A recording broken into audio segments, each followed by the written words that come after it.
Merci de suivre Télémétropole. Bonsoir à toutes et à tous. Bienvenue dans cette édition spéciale de Métro News. Malgré l'insécurité, le carnaval a attiré des foules, notamment à Port-au-Prince. Les municipalités ont organisé des activités spéciales en dépit de l'annulation du carnaval national cette année. Entre-temps, les manifestants antigouvernementaux sont toujours actifs dans la capitale. Une intervention policière a mis fin à un mouvement au carrefour de l'aéroport ce lundi. Claude Joseph annonce la poursuite de la mobilisation. Et puis le déploiement imminent de la force multinationale en Haïti se profile à l'horizon. Une délégation composée des membres du Conseil de sécurité nationale se trouve actuellement aux États-Unis pour discuter des modalités de déploiement de la mission. Dorje, bonsoir à tous, bienvenue au développement des points de l'actualité. Alors qu'une situation sécuritaire précaire prévaut notamment dans la zone métropolitaine de Port-au-Prince, des centaines de personnes ont pris part aux festivités carnavalesques. Même si le carnaval national n'a pas été organisé cette année, les municipalités ont bénéficié de fonds pour organiser des activités spéciales. Une équipe de journalistes a suivi le déroulement de ces activités dans la commune de Port-au-Prince. Rodolphe Pierre-Louis est avec nous pour nous parler du premier jour gras de ce contexte particulier. Rodolphe Pierre-Louis, bonsoir. Bonsoir Rose, bonsoir à toutes et à tous. Alors vous avez été au Champ de Mars hier, qui a marqué le début des activités carnavalesques organisées par la mairie de Port-au-Prince. Parlez-nous un peu de l'ambiance qu'il y a eu au Champ de Mars, Rodolphe, et notamment comment est-ce que les carnavaliers ont répondu à l'appel vu le contexte dans lequel nous sommes aujourd'hui? Eh bien, il faut dire que hier, c'était, comme vous l'avez mentionné, la première journée des festivités organisées par la mairie de Port-au-Prince. Mais si on veut parler d'ambiance, il faut dire que pour certaines personnes, l'ambiance est inhabituelle. C'est quelque chose qui est méconnaissable. Cette fête nationale ne se déroule plus comme d'habitude. Donc hier, le arrivé Champ de Mars nous obliger à poser peut-être nos questions. Certes, mairie Port-au-Prince, lui-même, bon côté pâle, selon constat nous fait, il fait salle capable d'organiser carnaval là. Parlez-nous de l'ordino, il fait salle capable, qui ça veut dire comme ça? Est-ce que c'est en termes de construction de stanio, propreté, espace long? Là, nous parler de salle capable, c'est premièrement le nous arrivé et Champ de Mars. Ça qui a attiré attention nous, c'est des mondes des citoyens, des citoyennes que nous voyons avec balai dans main. C'est pendant et chariot a défilé. Alors DJ qui sous chariot a défilé parce que tu as 5 qui t'ont défilé. Et puis nous regardons nous, c'est dans le même moment il y a des monde qui yo même a balai Champ de Mars là.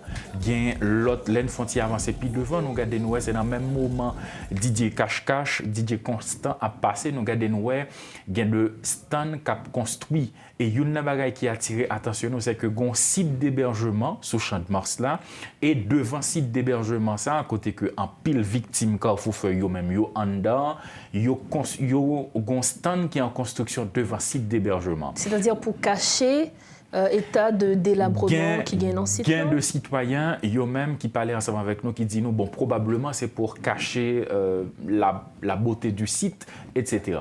Mais là, il y a des gens qui disent que yo pas comprendre rien parce que pendant un site d'hébergement, on équipe petit monde qui est dans une situation parents, dans des situations de vie de précarité, et c'est dans ce moment ça que yo construit stand devant un site d'hébergement. Ensuite, tu gagnes tout rapidement des défilés de bandes à pied. Tu as gagné un défilé bandes à pied, tu as gagné des chorégraphies qui préparées selon le constat que nous faisons. Mais là, en pile monde que nous parlons ensemble avec nous, même yo posé cette question, pour qui ça, année ça, a tenu carnaval là, parce que yo estimé que le contexte n'est pas favorable à ça. Gon monde que nous parlons ensemble avec lui-même, il fait connaître que même si demain, si Dieu veut le cas mourir, ou bien pendant la danse dans le carnaval là, le gon bal marron qui a passé, il était soufflé, mais quand même, il vini pour le danser carnaval là. Il y a l'autre monde yo même qui mettait accent sur le dispositif de sécurité que nous avons qui était vraiment impressionnant sous Champ de Mars là, parce que nous comptons plus que 4 blindés et chaque côté viré sous Champ de Mars là, c'est agent unité spécialisée police nationale yo.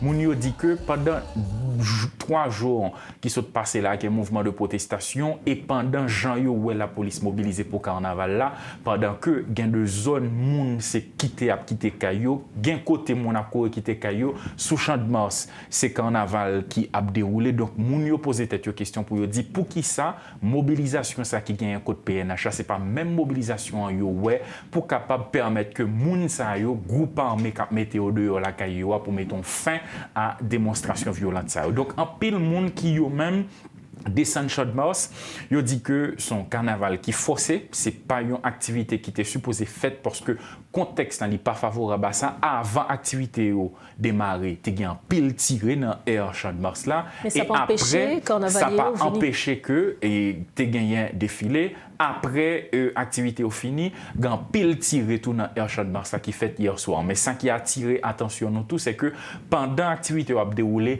pas de gain tiré. Et immédiatement que 5 chats qui gagne DJ au fin passé, la police lui-même yo libéré Air Champ de Mars là blindé yo même yo allé. Donc en pile monde yo très critique par rapport à tenue carnaval la vu contexte insécurité. Pour nous finir Rodolphe, est-ce que pas gagné des incidents majeurs à signaler pour première journée ça?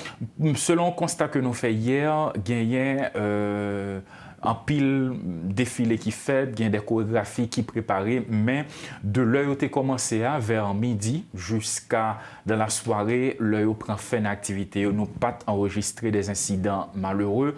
Par contre, nous apprenons que, et ça reste à confirmer, d'ailleurs, avant nous venir là, nous avons essayé de confirmer que hier soir, sous la lutte, il y a un citoyen qui est victime par balle. Nous pas connaissons est-ce que pendant l'absortie dans le carnaval, est-ce que ça a un rapport avec le carnaval là, mais nous apprenons que un citoyen qui est victime par balle. Merci Rodolphe. C'est un plaisir. Voilà, c'est avec nous notre collaborateur Rodolphe Pierre-Louis qui portait des précisions sur cette première journée des activités carnavalesques. Malgré les festivités carnavalesques qui battent leur plein dans la capitale, les manifestants restent mobilisés à Port-au-Prince. Ce lundi, des protestataires ont tenté d'organiser un mouvement anti-gouvernemental. La police nationale est intervenue pour disperser la manifestation en utilisant du gaz lacrymogène au niveau du carrefour de l'aéroport. Soulignons que le militant mieux connu sous le nom de Arabe a été appréhendé au CAI suite à un mandat d'arrêt émis par le parquet de Port-au-Prince. L'une des figures de proue des soulèvements contre le gouvernement en place, l'ancien Premier ministre Claude Joseph, est présent sur le plateau de Metro News pour partager ses points de vue. Bonsoir PM et merci pour ce que ce plateau avec nous à Souya. Bonsoir Osberline parce que recevoir, merci. Alors, là pour nous parler de mouvement de protestation, ça que parti aidé à lancer demain si Dieu veut, mais entre-temps nous connaissons que tu as gagné différents mouvements de protestation qui étaient faits pour forcer le Premier ministre Ariel Henry pour le quitter le pouvoir là, mais ça qui pas arrivé fait. Et je dis, nous lancer un mouvement pour demain si Dieu veut. Est-ce que nous pensez que le mouvement ça a finalement abouti avec des ports, Premier ministre Ariel Henry? Bon, 5, 6, 7 février 2024, c'était décision peuple haïtien qui était plus que déterminée pour ne pas quitter Haïti, basculer dans la dictature. Jeudi à 12 février 2024, c'est une nouvelle étape dans la mobilisation populaire.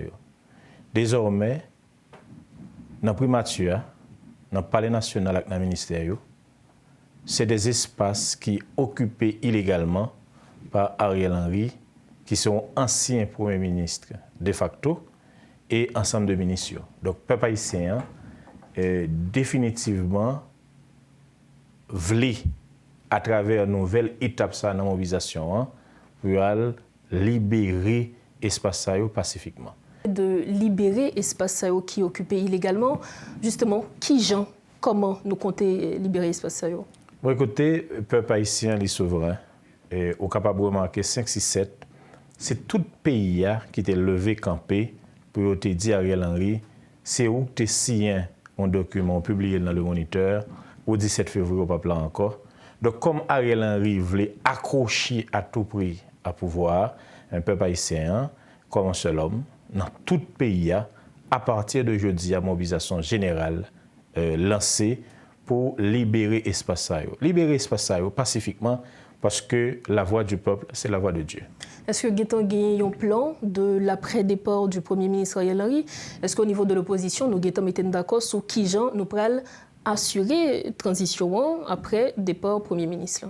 Et quoi est capable de remarquer qu'il y a une véritable mise en commun?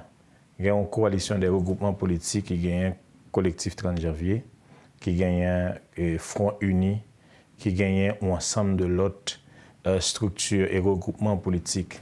Il y a une autre plateforme politique Résistance démocratique qui est les RAID, qui gagne là-dedans un ensemble d'organisations politiques qui travaillent sur différentes alternatives. Je ne dis pas que nous avons une panne alternative. Nous croyons, nous-mêmes dans ED et dans la coalition, ou bien dans RAID, nous devons gagner un exécutif bicéphale qui répond évidemment à l'aide et puis l'esprit constitution. Nous croyons qu'après 30 mois, M. Ariel Henry est passé sous pouvoir, les résultats catastrophiques sont un désastre. C'est 300 000 personnes qui sont déplacées. En bas, on est capable de dire, en bas, j'ai gouvernement de façon complice. C'est 5 000 personnes dans la seule année 2023 qui assassinés. Mais année, mois janvier 2024, là, c'est moi qui suis violent depuis 10 dernières années. Donc, c'est plus que 5 millions de personnes qui ne sont pas capables de manger. Donc, c'est une situation, et en plus, il y a un gouvernement, il y a un Ariel qui est dans tête pouvoir, pour contre lui, comme celle de Gondé, comme celle de Maître Essénier. Donc, c'est une véritable dictature. Et où est comment M. Ariel Henry a instrumentalisé la justice à des fins politiques, politiciennes. Donc, et à la population haïtienne, appel la lancé. Désormais, il faut ne pas quitter le pays à basculer dans la dictature. Donc, c'est nous-mêmes qui pour camper, c'est nous-mêmes qui pour mobiliser pour nous donner une réponse. Deuxième phase de mobilisation, il n'y a pas de date. Seule date qui gagne, c'est les nous libérer l'espace pouvoir l'État de gens qui occupent illégalement. Alors, donc c'est extrêmement important. Pour nous capables de finir, je dis là, si le Premier ministre Ariel Henry a démissionné, qui s'est passé dans le pays? Bon, écoutez, les forces sociales et les forces politiques, elles sont là, elles sont présentes. Ils ont déjà travaillé sur l'alternative là déjà. Donc l'alternative est là. L'alternative est là. Il n'y a pas d'improvisation pour le faire.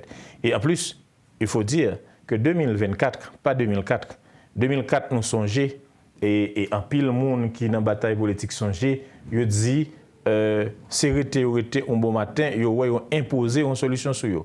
Heureusement, forces politiques sont constamment en réunion pour être capable de définir, et de fait, ils ont déjà défini une nouvelle alternative. Il y a plusieurs regroupements qui font ça. Mais ça qui arrive aujourd'hui, et appelle ça, c'est pour, moi, faire déjà pour les amis qui sont dans la communauté internationale. On pense que, par exemple, la diplomatie française est du mauvais côté de l'histoire. La diplomatie américaine est du mauvais côté de l'histoire. La diplomatie canadienne est du mauvais côté de l'histoire. Les nous choisis, par exemple, supporter un dictateur. Les nous choisis supporter un ancien Premier ministre qui décidait véritablement réprimer dans le sang des manifestations antigouvernementales des opposants qui décidaient instrumentaliser la justice, vous êtes du mauvais côté de l'histoire. Donc je vous invite à supporter le peuple haïtien par le Premier ministre Ariel Henry. Alors aujourd'hui encore, la mobilisation est lancée, donc le rendez-vous c'est pour demain, c'est bien ça? Oui, rendez-vous c'est demain, tout côté dans le pays. Mais à 10h, il y a un groupe qui a réuni dans Delma 33, Delma 32, zone télévision nationale d'Haïti. Un groupe qui a sorti Pétionville, qui a sorti Nazon. Nous tout après rencontré monté Delma, Pétionville a descendu. Pour aboutir qui bon? Nous avons rencontré Delma 60, entré devant primature pour nous déloger les gens qui occupent l'espace pouvoir l'État de façon illégale. Merci. Donc, ça, c'est des appels à des mobilisations démocratiques et pacifiques pour loger des gens qui sont illégaux dans la tête de l'État. Merci infiniment d'avoir été avec nous, Dr Claude Joseph. Merci encore. C'est moi qui vous remercie. Merci. Voilà, c'était avec nous l'ancien Premier ministre Claude Joseph qui vient de lancer son appel à la mobilisation, toujours pour forcer le Premier ministre Ariel Henry à quitter le pouvoir.